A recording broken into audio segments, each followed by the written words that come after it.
সবচেয়ে ভয়ঙ্কর 4টা হাদিস। রাসূল সাল্লাল্লাহু আলাইহি ওয়াসাল্লাম বলেছেন, যে ব্যক্তি অন্যের গুনাহ নিয়ে খোঁটা ব্যয়, আল্লাহ তাকে সেই গুনাহ না করানো পর্যন্ত মৃত্যু দেবে না। তিরমিজি 2505। রাসূল সাল্লাল্লাহু আলাইহি ওয়াসাল্লাম বলেছেন, মৃত্যুর পর তাদের মাথা পাথর দিয়ে ভাঙা হবে যারা ফজরের নামাজ না পড়েই ঘুমিয়েছিল এবং যারা কুরআন গ্রহণ করে তা ছেড়ে দিয়েছে। বুখারী ৭০,০৪৭। আল্লাহ তাআলা বলেন, তুমি ওই দিনকে ভয় করো যেদিন তোমার মুখে তালা লাগিয়ে দেয়া হবে আর তোমার হাত পা তোমার কৃতকর্মের সাক্ষী দেবে। সূরা ইয়াসিন ৬৫।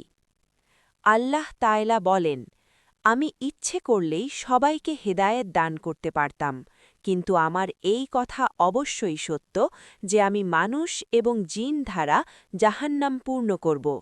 সূরা আস-সাজদাহ ১৩।